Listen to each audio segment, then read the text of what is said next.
Hey everyone, welcome back to Multiverse of Mayhem, where we break down the chaos of the MCU, the DCU and the Star Wars galaxy. Today we're diving into one of Marvel's long-standing storytelling habits, killing characters and then sometimes unkilling them. This is MCU deaths that actually stayed dead versus fake-out deaths. Hit that like button if you've ever cried at an MCU funeral, and let's jump in.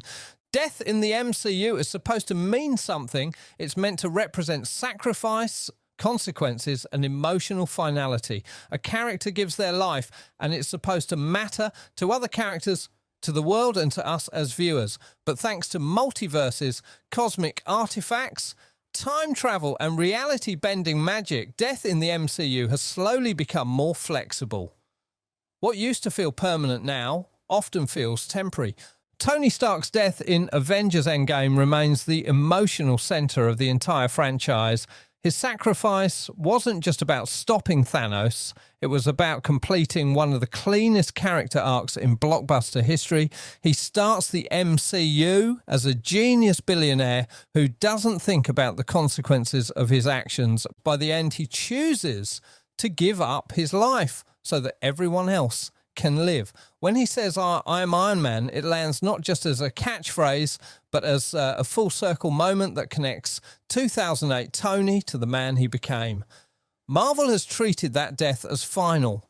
There hasn't been a multiverse replacement stepping into his exact role or undoing the emotional weight of what he did, because the MCU needs to feel the loss he left behind in order for the story to mean anything moving forward. Natasha Romanoff's death in Endgame hits in a quieter, more painful way. Her final moment isn't flashy or triumphant. It's two people fighting over who gets to die to save the universe, and that alone makes it devastating. Natasha's entire life is built around trying to make up for what she believes are unforgivable choices in her past. She doesn't see herself as a hero in the same way the others do.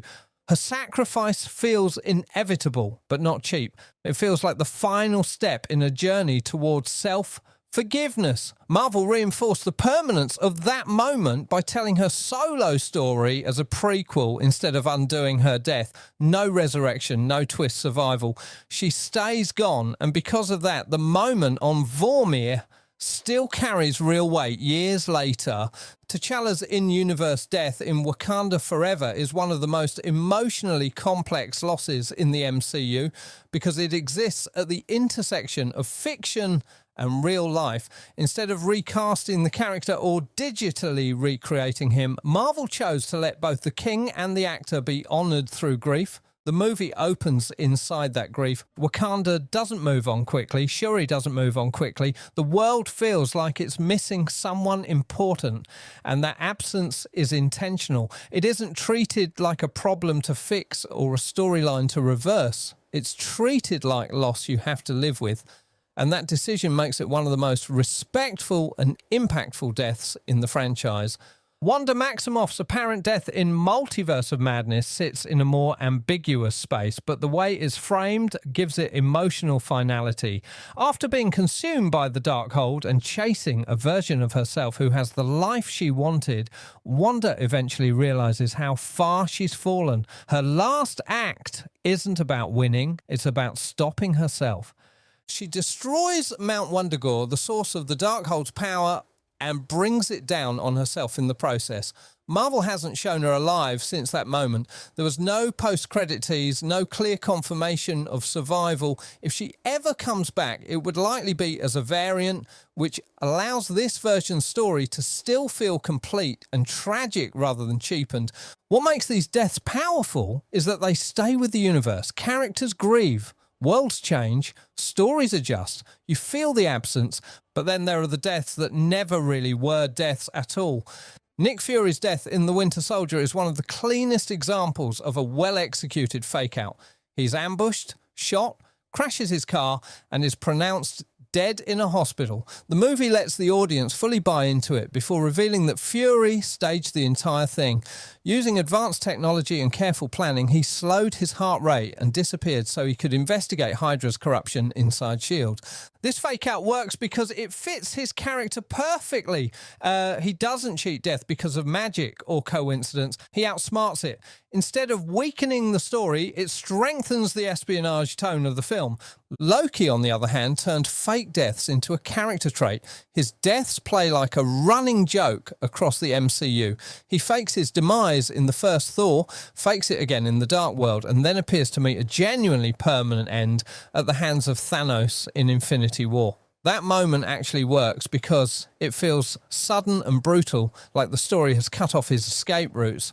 But then Endgame introduces time travel, and a 2012 variant of Loki escapes with the Tesseract, leading to the Loki series. What's interesting isn't that Loki comes back, it's that death becomes more like a branching path for him. Different versions of the same person get different chances at growth. It's clever.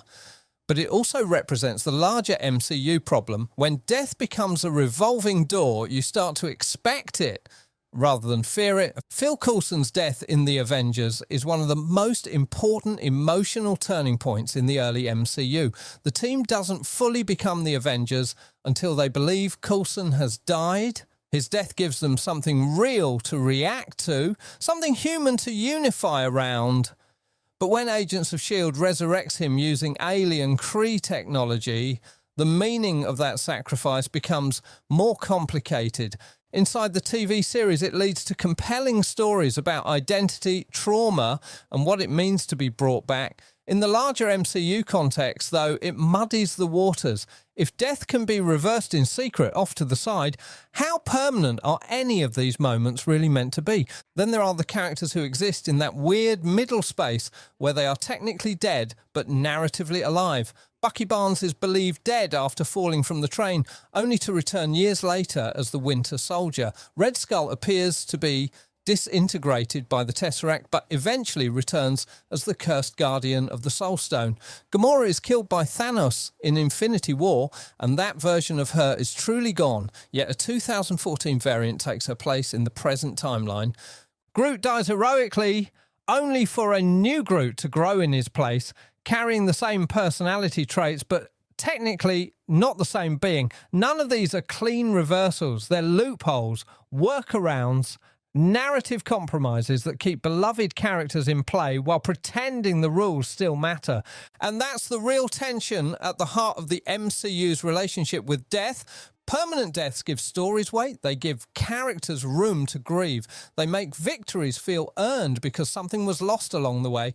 Fake-out deaths give the writers flexibility. They create shock, surprise, and long-term franchise potential. Both approaches can work, but when fake-outs become the norm rather than the exception, the emotional stakes start to evaporate.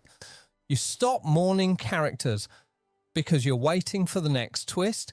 You stop feeling the sacrifice because you assume it will be undone. The story becomes less about loss and more about logistics. Marvel is now at a point where every major death is greeted with skepticism instead of shock. Viewers don't ask, well, how will the characters handle this loss?